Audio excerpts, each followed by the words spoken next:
بسم اللہ الرحمن الرحیم۔ آپ سلطان ہے، شاہ سمنان ہے، آپ سارا کے آنگن کا فیضان ہے، آپ آل نبی اور جان علی، ایک چوچا کے شاہ، ایک چوچا کے شاہ، آپ آل نبی اور جان علی، یہ کچوچا کا جلوہ سلامت رہے۔ السلام علیکم ورحمۃ اللہ وبرکاتہ۔ ناظرین کرام، آپ کا میزبان محمد سراج رضوی پھر ایک نئی ویڈیو کے ساتھ آپ ناظرین کو آج ہم جس بارگاہ اقدس کی زیارت کرا رہے ہیں، یہ ہندوستان کے صوبہ اتر پردیش کے مشہور ضلع امبیڈکر نگر اکبر پور کے ایک قصبہ کچھوسا مقدسہ میں حضرت سید مخدوم اشرف جہانگیر سمنانی رضی اللہ تعالیٰ عنہ کی بارگاہ اقدس کی زیارت کرا رہے ہیں۔ اس ویڈیو کے 2 پارٹس ہوں گے، تو پہلے پارٹس میں ہم آپ کو ویڈیو میں آپ کی تصنیف و سوانح حیات کے بارے میں بتائیں گے، اور دوسری ویڈیو میں میر شریف اور بریو علی مسجد کے تعلق سے بتائیں گے، اور جہاں آپ کی پہلی خانقاہ ہے اور جہاں آپ کو غسل دیا گیا اس کی بھی زیارت کرائیں گے۔ ناظرین کرام، اب ہم نکل چکے ہیں کچھوسا شریف کے لیے، روانہ ہو چکے ہیں۔ تو جن لوگوں نے ابھی تک میرے چینل کو سبسکرائب نہیں کیا ہے تو چینل کو سبسکرائب کر لیں، آل نوٹیفیکیشن کو آن کر لیں تاکہ ہماری آنے والی ہر نئی ویڈیو کی نوٹیفیکیشن آپ کو مل سکے۔ ویڈیو کو لائک کریں اور شیئر کریں، اور میرے انسٹاگرام پیج کو بھی فالو کریں۔ میرا سفر بس سے جاری ہے، ہم نکل رہے ہیں امبیڈکر نگر اکبر پور کے گرام رسول پور قصبہ کچھوسا شریف اشرف نگر کے لیے۔ اب میں پہنچ چکا ہوں کچھوسا شریف کی سرزمین پر۔ آپ رحمۃ اللہ علیہ کا پورا نام حضرت محبوب یزدانی غوث العالم حضرت میر وحی الدین سلطان سید مخدوم اشرف جہانگیر سمنانی رحمۃ اللہ علیہ۔ آپ رحمۃ اللہ علیہ کی پیدائش 1285 ہجری بمطابق 709 ہجری کو ایران کے ایک قصبہ سمنان میں ہوئی۔ سمنان پہلے ایک ریاست ہوا کرتی تھی جہاں آپ کے والد گرامی اور آپ کے آباء و اجداد نے سمنان میں حکومت کی تھی اور سمنان کے بادشاہ تھے۔ کے والد محترم کا نام حضرت سلطان سید ابراہیم نور بخش تھا، اور آپ کی والدہ ماجدہ کا نام بی بی خدیجہ بیگم رضی اللہ تعالیٰ عنہ تھا، جو حضرت خواجہ احمد یسوی رحمۃ اللہ علیہ کی بیٹی تھی، جو ترکی کے ایک مشہور بزرگان دین جن پر ایک ترکش مشہور ڈرامہ قرون عثمان میں بھی ان کا کردار دکھایا گیا ہے۔ آپ کا گھرانہ حضرت مولا علی کرم اللہ تعالیٰ وجہ الکریم اور حضرت سیدہ فاطمۃ الزہرا رضی اللہ تعالیٰ عنہ کا گھرانہ ہے۔ حضرت مخدوم سمنا کی ذہنیت اور علم کا اندازہ آپ اسی بات سے لگا سکتے ہیں کہ محض 7 سال کی عمر میں ہی آپ نے 7 قرأتوں کے ساتھ اپنے مقدس قرآن شریف کے 30 پاروں کو یاد کر لیا تھا، اور آپ قرآن شریف کے حافظ ہو گئے تھے۔ سبحان اللہ! 14 سال کی عمر تک پہنچتے پہنچتے آپ نے اپنی تعلیم بھی مکمل کر لی تھی۔ شاہی گھرانے کے ہونے کی وجہ سے تیر اندازی اور گھڑ سواری میں بھی آپ کو مہارت حاصل تھی۔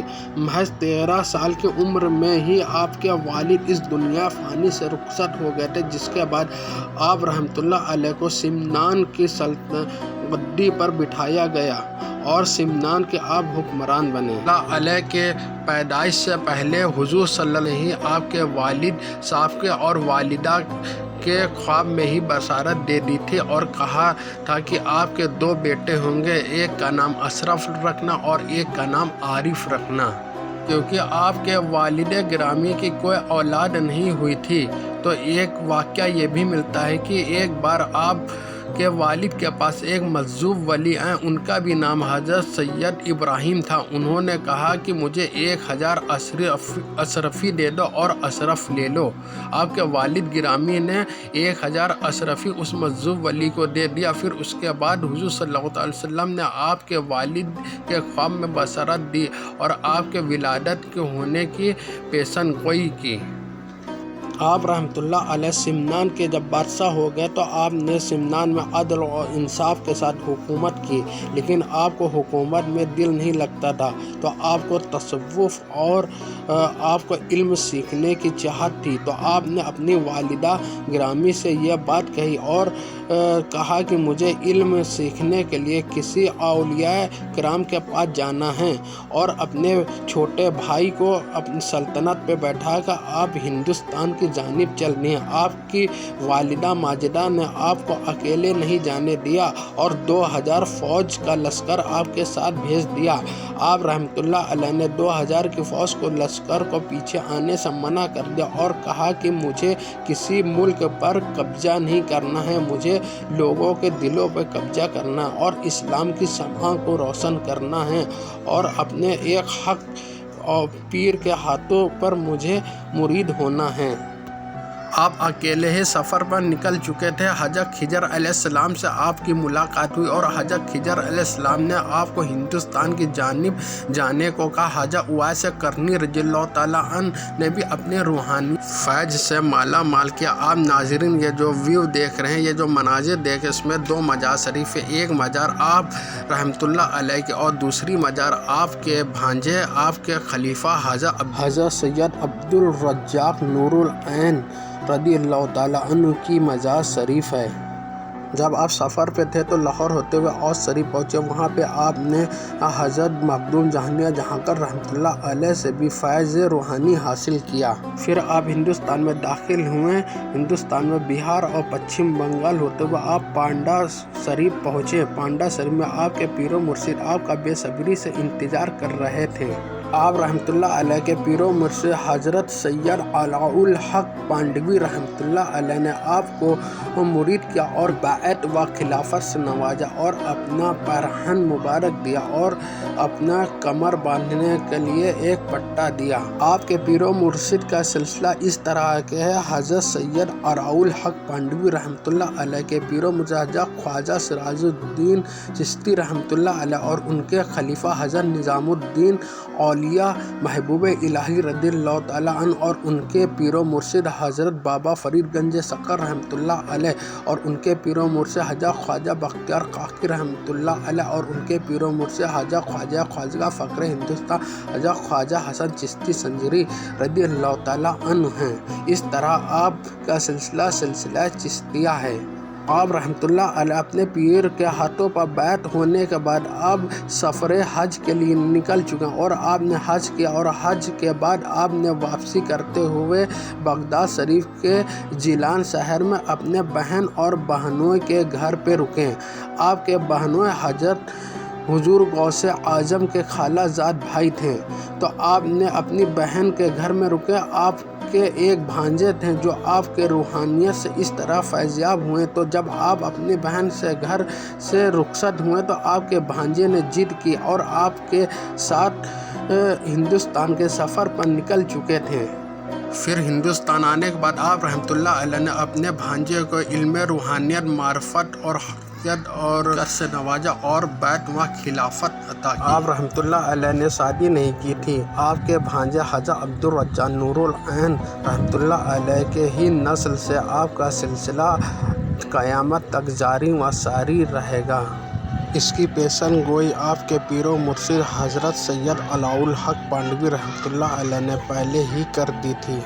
بعد خلافت کے بعد آپ کے پیر و مرشد نے آپ رحمۃ اللہ علیہ کو کچوسا شریف کی سرزمین کی جانب بھیجا۔ جب آپ کچوسا شریف پہنچے ہیں تو وہاں پہ بہت سارے جوگی رہتے تھے۔ پھر آپ رحمۃ اللہ علیہ نے اپنے مریدوں سے کہا کہ جو ان جوگیوں کو اس جگہ سے بھگاؤ اور اس جگہ کو آزاد کراؤ۔ آپ کے مریدوں نے آپ سے کہا کہ وہ جوگی کو معمولی نہیں بلکہ کالے جادو میں ماہر ہیں۔ پھر آپ نے اپنے ایک مرید کو جو اسی دن کلمہ پڑھ کے اسلام قبول کیا تھا اس کو بھیجا، تو اس مرید نے کہا کہ حضرت میں ان جوگیوں سے کیسے مقابلہ کر پاؤں گا؟ تو آپ پان کھا رہے تو اپنا پان اپنے ہاتھوں میں اگلا اور اپنے مرید کے منہ میں رکھ دیا اور کہا کہ جاؤ ان جوگیوں سے مقابلہ کرو جا کے۔